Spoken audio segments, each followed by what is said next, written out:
byanditswe byera 39 by'isezerano rya kera byanditswe mu myaka 100 hafi n'icumi. Ni ukuvuga ngo 1,100. Naho rero ibitabo byose hamwe totale byanditswe mu myaka 1,600 ufatanije isezerano rya kera n'isezerano risha. Nizere kuri amahoro ubusanzwe muri kumwe nanje Manirakiza Edouard twakiye abantu mu Rwanda mu Burundi mu biyaga bigari mumva ikirundi n'ikinyarwanda n'ikinyamurenge tubakira kuri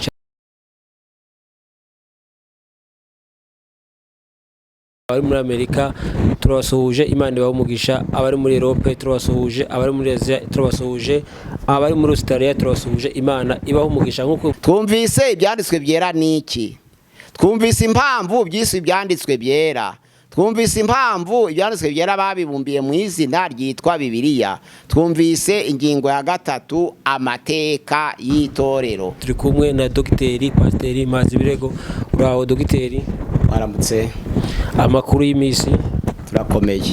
Imana igumugisha kuba witabiye ubutumire gusenga Imana. Mana turagushimiye turaguhimbaje ugize neza uyu mwanya. Igitondo cy'uyu munsi uduhaye kubw'urukundo rwawe twishize imbere yawe. Tugiye gukomeza gusangira n'abara ibyo kurya byera waduhaye watugeneye. Uyu munsi wa none umunsi w'umugisha, umunsi wa none umunsi w'amahoro, kandi wumva ijambo ryawe agire kugubwa neza kandi rigeraho rimukura rigeraho mugeza, kugira ngo mu buzima bwe rigire icyo bimugezaho kandi rimukosore, kugira ngo umuntu w'Imana agaragare ko ashitseho gukora imirimo myiza. Tubyambaje mu izina rya Yesu, amen. Pasiteri umaze kutwigisha, turi ku nyigisho za doctrine, umaze kwigisha doctrine ni nkenye muri doctrine 10, hasigaye doctrine 6. Uyu munsi wateguriye doctrine yihe? Nateguye doctrine ya bibliology, ibyanditswe byera nkuko twabivuze ubushize. Inyigisho nzima zigizwe n'ibice 10. Hari bibliology, hakaba theology, hakaba christology, hakaba pneumatology, hakaba angeology, hakaba anthropology, hakaba hamartology, hakaba soteriology, ecclesiology na eschatology. Ubwo twarangije kwiga hamartology ku nyigisho zivuga ku cyaha, tuvuga kuri soteriology inyigisho zivuga ku gakiza, tuvuga kuri eschatology inyigisho zivuga ku minsi ya nyuma cyangwa iminsi y'imperuka, tuvuga no kuri ecclesiology inyigisho zivuga ku itorero. Ubwo twarangije iya 7, iya 8, iya 9, iya 10. Uyu munsi turigiye ya mbere yitwa bibliology. Bibliology ni inyigisho zerekeye ibyanditswe byera.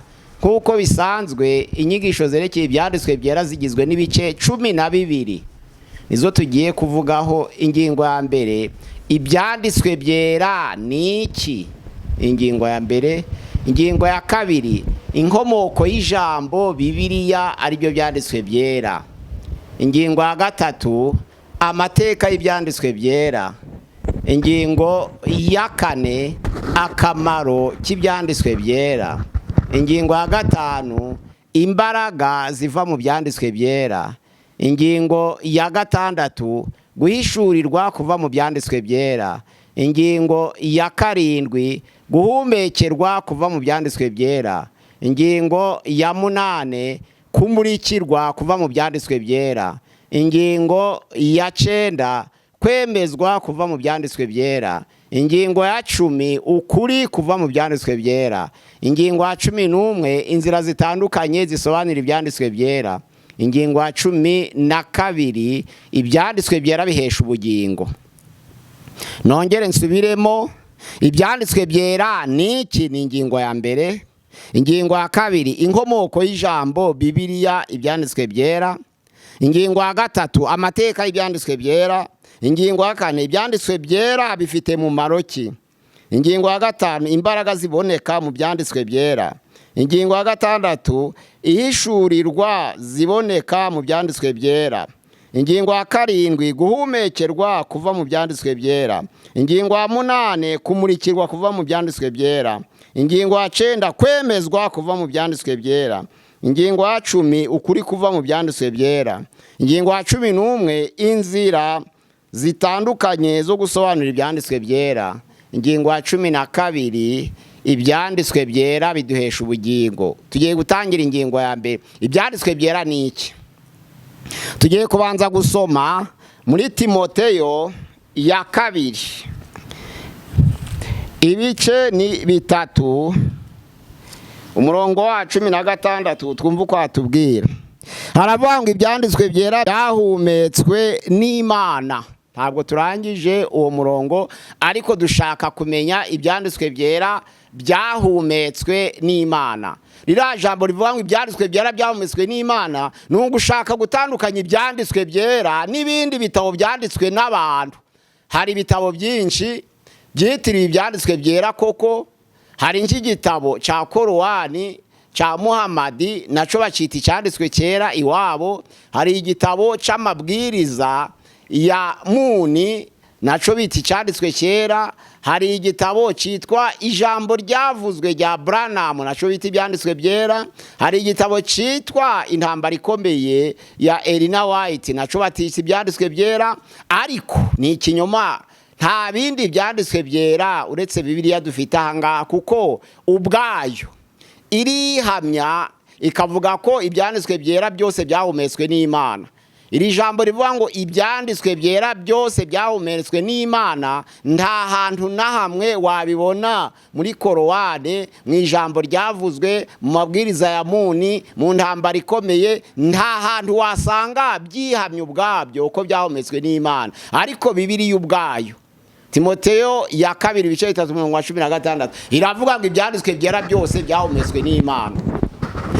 Igice cya kabiri kigaragaza ko byahumetswe n'Imana, turi ku ngingo ya mbere, nuko abanditsi ibyanditswe byera banditse ibyo batumva, kitubera urugero rugaragaza ko Imana yavugiraga muri bo. Nka Yesaya yarahanuye ibice 5 na 6 avuga iby'umukiza uzavuka, Yesu Kristo. Hari hasigaye imyaka 700 ngo ibyo bibe, arabibona kandi yerekwa n'igitsina. Nukuvuga ngo avuga ko umwara azasamira akabyara umwana w'umuhungu, kandi hari hasigaye imyaka 700 bitaraba. Ntabwo yabyumvaga, nuko Imana yabaga imuhumekeye.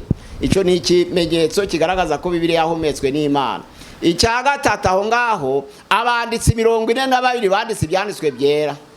Abisezerano rya kera n'abirisha babumbiye hamwe ni 42 banditse ibyanditswe byera, bagahuza igitekerezo, bataranditse mu gihe kimwe, bataraturanye, bataziranye. Kuva mu 1500 kugeza mu 100 nyuma ya Yesu, hafi imyaka igera ku 1600, abanditsi batandukanye badahuje ubwoko kandi badatuye hamwe bakandika igitekerezo kivuga ku Mana imwe, byagaragaje ko ari Imana yavugiraga muri bo. Ingingo ya 4, nuko Yesu Kristo ubwe yahamije ko ibyanditswe byera byahumetswe n'Imana. Ubwo Yesu yabwiraga abayuda ngo Mose yabahaye umuhango wo gukebwa awemerewe n'Imana, kuko byanditswe mu Itangira ibice 12 ngo umurongo waho wa 12, na Yohana 7 umurongo wa 22. Yesu yibutsa ko Imana yahaye Mose uwo muhango, irategeka kugira ngo kizabe isezerano hagati y'ubwoko bw'Imana nabo. Imana ibwira Mose, Yesu nawe arabihamya ko nta kuvangirwa kwabayeho, nuko Yesu yahamije ko Imana yabibwiye Mose ngo bigeze ku bwoko bwayo. Umva, icyo ni kigaragaza ko ibyanditswe byera byahumetswe n'Imana. Nta bindi bitabo, nubwo hari ibitabo byinshi, nta bindi bitabo byanditswe n'abantu. Abisi, abahanga bisi banditse ibitabo bikomeye. Abafilozofe barimo ba Plato, barimo ba Socrate, barimo ba Herodote n'abandi benshi. Abafilozofe banditse ibintu bikomeye, nta numwe wigeze abona igihamya kigaragaza ko ibyanditswe bye byahumetswe n'Imana. Ubwo ni ikigaragaza ko ibyanditswe byera byose byahumetswe n'Imana. Icyo ni ikigereranyo tugereranya n'ibindi bitabo by'abigiza abera, by'abigiza abatakatifu. Nta wundi uretse ibyanditswe byera gusa byahumetswe n'Imana. Ingingo ya 2, ibyanditswe byera bikomokahe? Kuko bibumbiye mu ijambo ryitwa Bibiliya. Ni ijambo ry'Ikigiriki. bisobanura ngo umubumbe w'ibitabo byinshi, umubumbe w'ibitabo byinshi. Mu bumwe mu buke bavuga ngo to bibiliyoni, mu bwinshi bavuga ngo ta bibiliya, ubwinshi. To bibiliyoni ni igitabo, le livre, naho ta bibiliya, le livre au pluriel, ni ukuvuga ngo ibitabo byinshi mu Kigiriki bisobanura bibiliya. Umubumbe w'ibitabo rero nibyo byanditswe byera. Iri jambo ryabayeho muri 380 risohowe n'uwitwa Yohana Chrysostome, bamwitaga Se Jean Chrysostome, yarakomoka muri Antiokia. Niyo wakoze analize yo gushaka izina ibyanditswe byera ubundi nibyo bibiliya. Abantu bashakishije izina bakwita ibyanditswe byera bararibura, ariko uriya wera mutakatifu Yohana Chrysostome wabayeho muri 344 kugeza muri 407. Muri 380 niyo yasohoye ijambo rivuga ngo ibyanditswe byera n'umubumbe wabyo tubyite bibiliya. Ubwo bibiliya rero ni umubumbe w'ibitabo byinshi. Umubumbe w'ibitabo mu Kigiriki babyita bibiliya. Izo mpamvu iryo jambo ryabashije kuboneka, ariko mu zindi ndimi ntabwo ryabashije kuboneka uretse mu Kigiriki gusa. Tuyita bibiliya ni mu Kigiriki, ariko ijambo riberanye na bibiliya ubundi ni ibyanditswe byera kugira ngo byumvikane mu Kinyarwanda. Ariko ijambo bibiliya ni iry'Ikigiriki batiye amahanga yose, haba mu Cyongereza bavuga ngo Bible, haba mu Gifaransa Bible, haba mu Giswahili Bibiliya, haba mu Kinyarwanda Bibiliya. Babuze irindi jambo bakoresha, ariko bibiliya ni umubumbe w'ibitabo.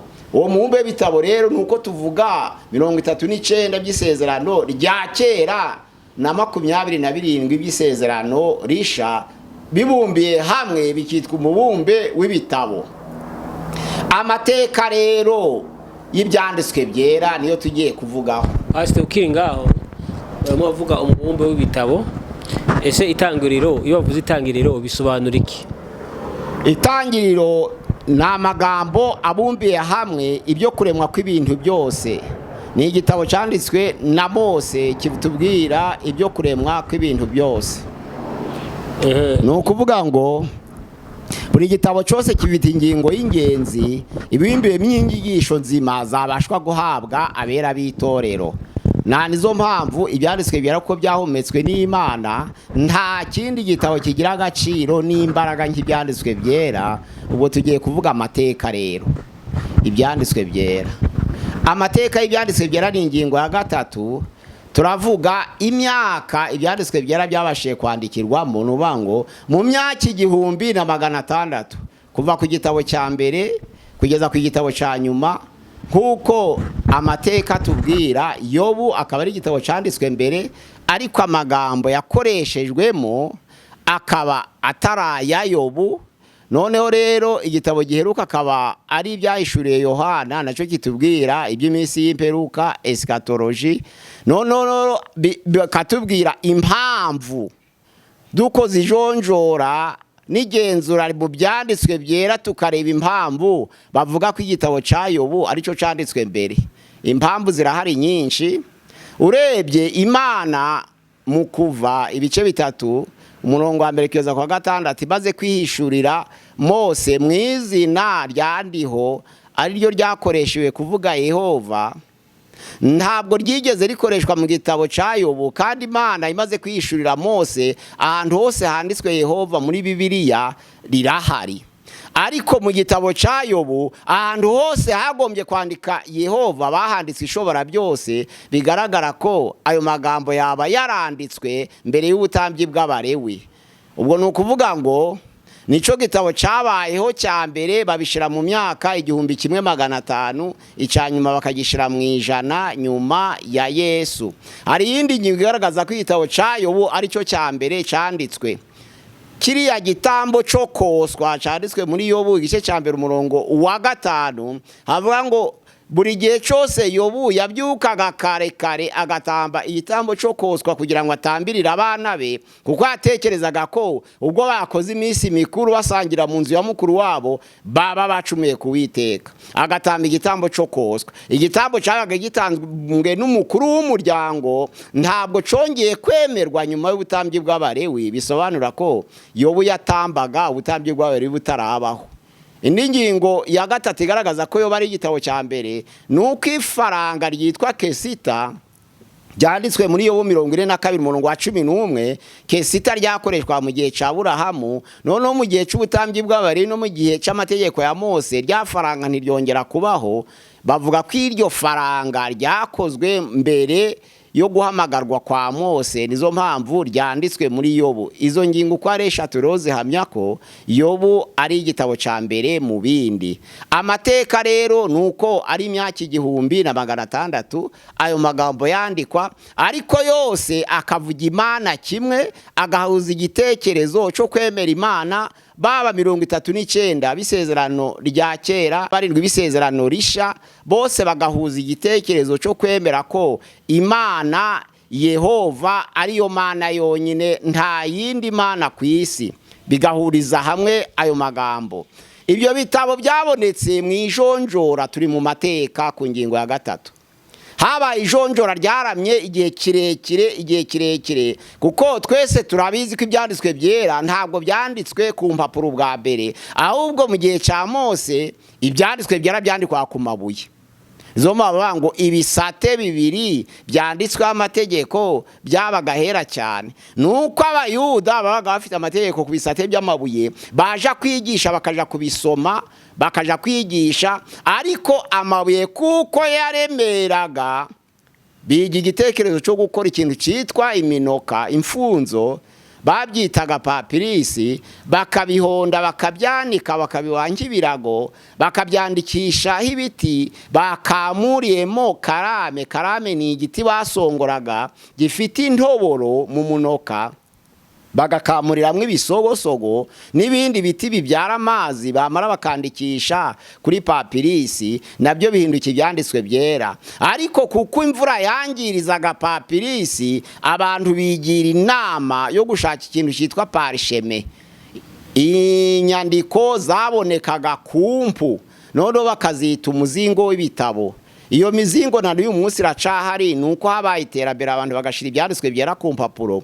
Ariko iyo mizingo yabaga ikozwe mu mpu z'inyamaswa, basenye neza bakazigorora, bamara bagashiraho ibyanditswe byera bakabisoma, noneho bikabikika neza kuko byabaga byangushe kandi bikarinda imvura. Ariko iminoka yabaga yangushe ntishobore kurinda imvura, amabuye yabaga aremereye, nizo mpamvu bavuye ku mabuye binjira ku minoka, binjira ku mpu. Za mpu rero bitaga parisheme, bageze igihe barazisena, barazikuraho ubwoya, bazita kodikse, aribyo kodise cyangwa kodekse, bakazishyiraho ibyanditswe byera. Ibyo byanditswe byera rero byari umwimerere, narizo mpamvu uyu munsi wa none iyo abantu basomye Bibiliya bakagira ikibazo cy'imyumvire, baravuga ngo fezo rekuro parcheme, nuvuga ngo tuje kureba noneho ibyanditswe byera biri ku mizingo. Ibyo byanditswe byera rero wabibona he? Biboneka i Vatikani, biboneka i Washington, biboneka i Paris mu Bufaransa, i Vatikani mu Butaliyani, i Paris mu Bufaransa, i Londres mu Bwongereza, i Washington muri Leta z'Ubumwe za Amerika, muri Alexandria Egiputa. Ibyanditswe byera biboneka ku mpu bitaga parisheme, zaze gusenwa zigahinduka kodise mu bwinshi, kodekse mu buke. Babaga babidodeye hamwe, none bikagira ihuriro, nibyo bagiye bandikaho ibyanditswe byera, noneho bakabisoma imbere y'amateraniro. Ibyo byanditswe byera rero usomye muri Timoteyo ya 2:4 umurongo wa 13 babivugaho. Hano baravuga ngo, Timoteyo ya 2:4 utangire ku murongo wa 13, baravuga ngo nuza uzazane umwitero nasize itiro wa Kapuro n'ibitabo, ariko cyane cyane uzazane iby'impu. ibitabo by'imbu biboneka muri Timoteyo ya kabiri ibice n'umurongo waho wa 13 nibyo Paulo yavugaga ko bakwiriye kuzana ibitabo by'umwimerere by'impu kuko mu isezerano risha Paulo yahamagawe isezerano risha. Haleluya. Ibyo byanditswe byo ku muzingo rero Paulo yavugaga ko arugira ngo barebere ku mwimerere, kuko igihe Paulo yahamagarwa nabivuze ko Nouveau Testament ritarabaho. Igitabo ca mbere caje kuboneka muri Nouveau Testament canditswe na Yakobo mwene se wa Yesu muri 44, icanyuma candikwa muri 96. Hagati yaho ngaho n'ijana arico ibyahishuriye Yohana, abandi bakavuga ko urwandiko rwa gatatu rwa Yohana ari mateka gusa, Bibiliya ntabwo bivuga. Ntabwo biri tubwira igitabo ca nyuma, ariko amateka tubwira ko ari ibyahishuye cyangwa urwa gatatu rwa Yohana. Ubwo rero amateka ibyanditswe byera nuko ibyanditswe byera byari bigizwe n'ibitabo byinshi bitari ibingibi dukoresha gusa byahumetswe n'Imana. Ijonjora ryaje kuboneka ko hari ibitabo bitahumetswe n'Imana byanditswe n'ubuhanga bw'abantu. Nibyo ngiye kubabwiraho. Mu isezerano rya kera hari muri Bibiliya ya Yerusalemu cyangwa mpuzamatorero ishobora kuboneka mu ibitabo 73, ariko Bibiliya twemera muri Luisego ni 66 ko byahumetswe n'Imana. Ni impamvu kibira bitabo 7 biboneka muri Bibiliya ya Yerusalemu y'Itorero ry'i Roma cyangwa muri Bibiliya mpuzamatorero bavuga ko bitahumetswe n'Imana. Hari ibyo bishingikirizagaho, hari ingingo bagenzuraga kugira ngo bemeze igitabo ko cahumetswe n'Imana.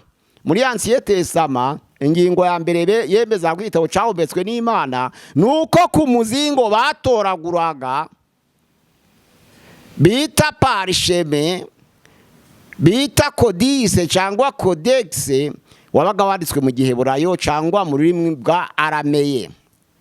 Langue Arameyene yari ingenzi n'Igiheburayo kuko zari indimi Imana yaganiragamo n'ubwoko bwayo. Ingingo ya kabiri, ku mizingo babaga babonye kuyigereranya uburambe bwabaga ikintu cy'ingenzi bahitagamo umuzingo wa kera, anciennité. Ingingo ya gatatu yatuma igitabo cemerwa ko cahumetswe n'Imana nuko cabaga caranditswe n'umuntu wigeze abikirangirire mu bantu nka Samweli, nka Yobu, nka Dawidi, nka Salomo. Abantu nk'abo babaye ibirangirire nka ba Mose. Iyo igitabo c'umuzingo cabonekagaho izina nk'iryo bakigiriraga icizere muri abo bakoranye n'Imana mbere kuko babaga bazi iby'Imana. Ingingo nono ya kane nuko igitabo c'umuzingo cabaga kiriho amagambo ashigikira ibyo gusubiza mu buryo ibyasenyutse y'Abisirayeli, nko kubaka urusengero, nko gutahura ubwoko bw'Imana, nka Hagayi, nka Ezira. Abo bantu bakundaga ubwoko bw'Imana no kubusubiza mu buryo, byagaragaraga ko hari impumeko y'Imana. Indi ngingo ya gatanu nuko igitekerezo cabonekaga kuri uwo muzingo mu magambo basomye cabaga gishigikiye igitekerezo rubanda nyamwinshi c'Abisirayeli, ubwoko bw'Imana. Icifuzo c'Abisirayeli kigashigikirwa kuri uwo muzingo. Ubwo izo ni ingingo 5. Hagakurikiraho noneho uwacanditse yabagashoreye n'Umwuka Wera. Ingingo ya mbere cagombaga kuba canditswe mu Giheburayo cyangwa mu rurimi rwitwa Arameyene. Ingingo ya kabiri cagombaga kugenzurwa muri anciennité. Ni ukuvuga ngo anciennité kiba kimaze igihe kirekire caranditswe bakurikije imyaka candikiwe. Ingingo ya gatatu cyagombaga kuba caranditswe n'umuntu wabaye ikirangirire mu bantu, wikirangirire nka ba Yobu, nka ba Samweli, nka ba Mose, nka ba Dawidi, nka ba Salomo. Abo bantu bakoranye n'Imana bakavugana nayo, ibo babonaga umuzingo uboneka mu izina ryabo bawugiriraga icizere. Ingingo ya kane nuko cabaga gishigikira ibyo gusubiza mu buryo ibyasenyutse by'ubwoko bw'Imana. Abisirayeli barwanye igihe kirekire intambara nyinshi, baranyagwa Samariya, Ashuri, abayuda baje i Babuloni, kugaruka kwabo no gusana urusengero byabaga ari ingingo nziza zo gusubiza mu buryo ibyasenyutse by'Uwiteka. iyo baga babonye ikintu nk'icyo ku muzingo bawugiriraga icizere. Icya gatanu nuko igitekerezo cyabonekaga muri ayo magambo ari ku muzingo cyabaga gishigikiye igitekerezo rubanda nyamwinshi y'Abisirayeli n'icyifuzo cyabo. Ubwo rero icyo gitabo akaba ati ubwo izo ngingo eshanu zibonetse, ubwo uwacanditse yabaga ayobowe n'Umwuka Wera, bakaba baracemeje. Ubwo ni ingingo esheshatu zabaga zuzuye. Mu gihe burayo anciennité, uburambe, kuba caranditswe n'ikirangirire. Gatatu, kuba nono caranditswe ibyo gusubiza mu buryo by'Abisirayeli. Kane, no gusubiza mu buryo ibyasenyutse. Gatanu, no gushorerwa n'Umwuka Wera. Izo ngingo zari ingenzi batoranyaga kugira ngo igitabo cemerwe ko cahumetswe n'Imana. Biriya bitabo rero birindwi bitarimo muri Rwisego, Tobi, Makabe ya mbere, Makabe ya kabiri, mwene Siraki, Siraside na Baruki, umugereka wa Daniyeli, amateka ya Yudita. Ibyo bitabo uko ari birindwi biboneka muri Bibiliya ya Yerusalemu y'itorero ry'i Roma cyangwa Bibiliya mpuzamatorero, ntabwo byabonetse mu izo ngingo zuzuje ibyangombwa ngo igitabo cyemerere ko cyahumetswe n'Imana. Hari ibyabuzemo babihigika babishira iruhande. Itorero ry'i Roma rero rirabyakira kuko rigendera ku mihango, rikabonamo imihango yo gufashwa n'abamarayika, imihango ya purigatori, imihango yo gusabira abera bapfuye, nimwo biboneka ayo magambo. Iyo ushaka kwifashisha abamarayika usoma muri Makabe, iyo ushaka gusengera uwapfuye wawe usoma muri Makabe cyangwa muri Baruki, iyo ushaka gusengerwa n'abapfuye usoma muri Makabe cyangwa muri Judite. Aho hose na ibigaragaza ko ibyo bitabo bitahumetswe n'Imana, arizo mpamvu babishize iruhande. Bamwe bakoresha 66 kuko byujuje ibyangombwa, abandi bagakoresha 73, ariko ibyo birindwi ntabwo byujuje ibyangombwa. N'isezerano risha rero nuko nubwo dufite ibitabo 27 by'isezerano risha, ntabwo byari ibyo gusa, ahubwo byari byinshi habijonjora ryo kugenzura ingingo z'ingenzi. Kugira ngo igitabo cy'isezerano risha cemere ko cahumetswe n'Imana, hari ingingo enye z'ingenzi zagenzwaga: kuba caranditswe n'umuntu wabaye intumwa cyangwa agendanye na Yesu, utarabaye intumwa cyangwa wabayeho mu gihe cy'intumwa. Yari critère de la canonicité yemewe ku gitabo cyemerwa ko cahumetswe. Ingingo ya kabiri, ubutumwa buboneka muri ayo magambo bwagomba kuba bwebe mu matorero yose yo kwisi, niyo bitaga critère de la catholicité. Nubango itorero universelle, kiliziya yemewe. Catholicité bisobanura ngo iceme n'amahanga yose. Catholique bisobanura ngo inyigisho z'i Roma ziboneka mu itorero ryabo. Catholique bisobanura ngo umunyakuri, ariko hariya ni Catholique yicemewe n'amahanga yose. Iyo ubutumwa bwiza bwaboneka rero mu gitabo, bwa butumwa bwiza bwaba urwandiko bukagaragaza ko bwemewe n'amatorero yo mu mahanga yose, bacitaga igitabo ceneje Catholicité, nukuvuga ngo cemewe n'amahanga yose. Ingingo ya gatatu nuko cabaga kitarwanya icyo bita credo, inyigisho shingiro ryubatswe n'abajenama b'itorero muri 325 bita credo ryo kwemera. Babyitaga orthodoxy kuko zari inyigisho zigororotse. Orthodoxy ni inyigisho zigororotse, inyigisho zigororotse basanga zidahushanije n'inyigisho zatanzwe n'intumwa, kuko nibz'abajenama b'itorero bakuzi bagasanga noneho zirimo orthodoxy. Igitabo cyose cyabaga gifite inyigisho zihuje n'igitekerezo cy'inyigisho z'intumwa, nico babumbiye muri credo. Noneho kigirwaho impaka n'abajenama b'itorero barimo Irene, Origene, Antanasi, Sipuriyani, Chrysostome. Abo bose bicaye hamwe baragenzura, kuko bitwaga abajenama b'itorero bo kugenzura inyigisho nzima zubaka itorero. Bavuga ko iyo ngingo nayo ari ingenzi. Ingingo ya kane nuko cabaga caranditswe n'umuntu yobowe n'Umwuka Wera.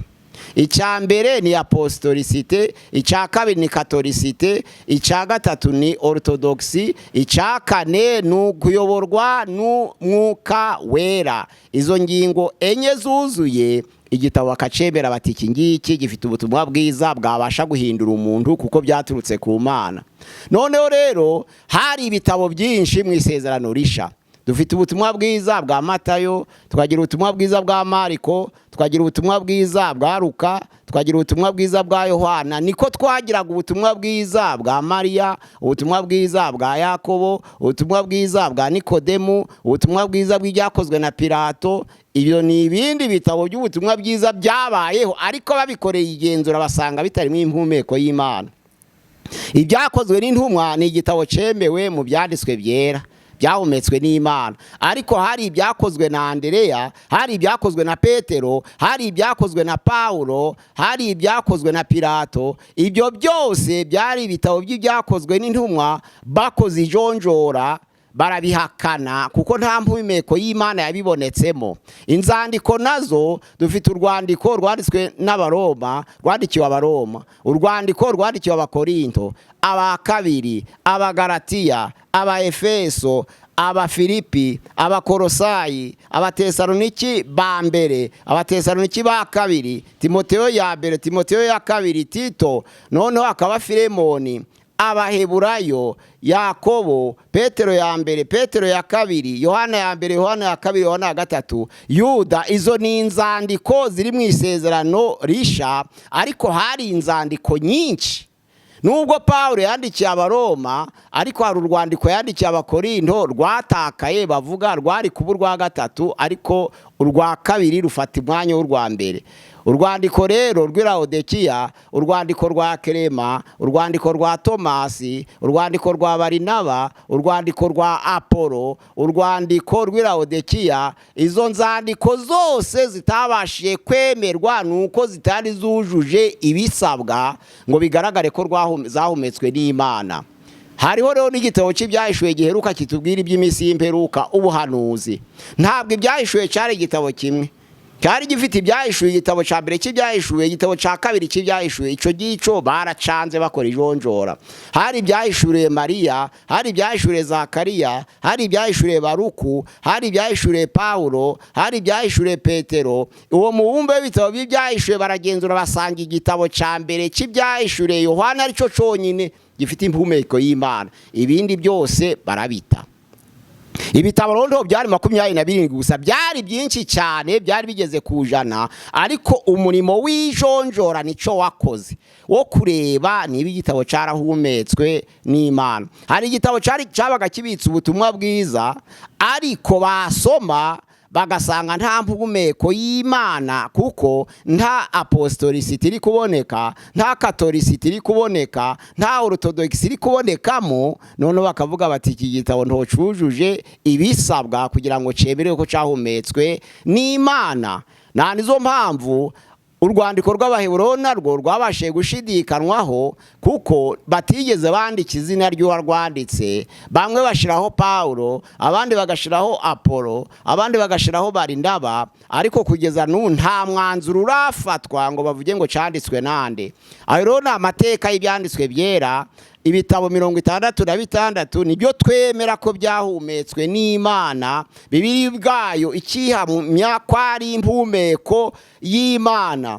Ibyo bitabo rero ni byiza cyane 66. Biriya bindi twabisoma nk'ibitabo by'amateka bikaduha ibitekerezo byo kunganira, ariko atari ibitabo wasomera ku ruhimbi. Ntabwo wahagarara imbere ku ruhimbi ngo uvuge ngo dusome muri Makabe, dusome noneho muri Baruki, dusome noneho muri mwene Siraki, dusome muri Tobiya. Oya, ntabwo byemeye guhagarara ku ruhimbi ngo usome ibindi bitabo uretse 66.